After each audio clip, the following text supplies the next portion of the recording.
Hello, everyone. So let's start this series of understanding the concepts of AI, data science, machine learning, whatever you want to call it. So before getting into the core concepts, it's very important to understand. Let's understand the importance of data and what kind of role does the data play when it comes to the domain of AI.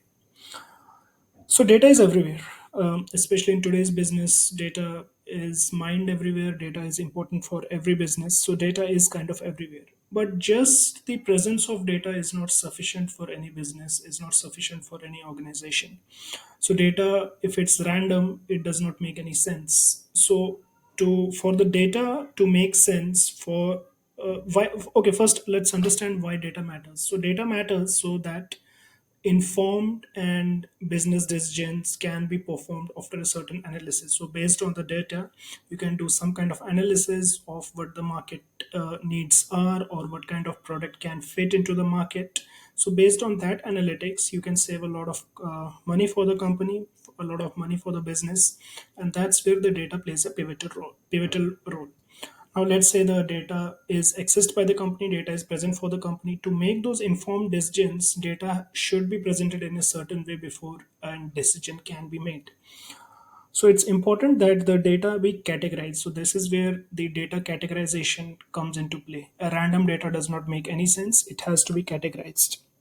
Now, if we look at a very bird's eye view, data typically can be categorized into three categories. There are a lot of categories, but over in this video, we'll mainly consider three categories. So, the very first category would be qualitative data. So, qualitative data, what do we mean by qualitative data? Is it represents the behavior or the characteristic of an object. It does not do any kind of comparison between the objects, but just represents the characteristics of an object. For example, color of a car. So the color of a car can be red, it can be black, it can be blue, but nowhere this data is saying that the red color car is superior than black color car, or black color car is superior than blue color car. It's just stating that the color of the car is red, the color of the car is black, color of the car is blue. That's it. It's not doing any kind of comparison, but this kind of qualitative data may come in handy. For example, let's say the number of sold cars of red is 100, and for black, let's say it's 50, and for blue, let's say it's 20. So clearly that means the demand of red cars is more than black, and that's more than blue. So clearly the business can take a call, the industry, the company can take a call that we need to produce more red cars than the black ones, and more black cars than the blue ones. But understand here, nowhere the data was indicating that the red is greater than black or black is greater than blue. It was just the characteristic of the object. Okay, so this is something that we understand by qualitative data. Now, after this, there is another data, that's quantitative data. So, quantitative data is a direct numerical comparison.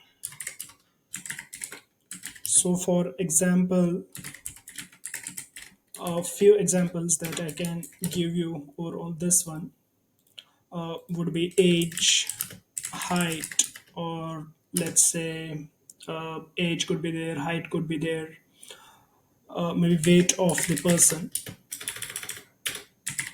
So these are direct numerical comparisons between the objects, between the properties. So this kind of data is called quantitative data. So now there is another kind of interesting data. So it's known as nominal data. Now in this kind of data, there is a number that is mapped against a variable. So let's say number, it's mapped against a variable. Okay. So now there are two cases here. Either the case one, sorry about this.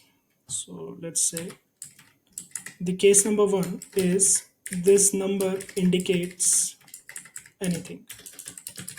This number indicates any kind of intrinsic value, and case 2 would be this number is random. Now we'll give an example of both. So let's say if we consider case 2, where we are saying the number is random and it does not indicate anything, it does not have any kind of intrinsic value, then this kind of data is called as categorical data. So it's categorical data. So let's say I am listing down the number of countries. Now let's say I keep one for, let's say, Brazil, and let's say I keep two for, let's say, South Africa.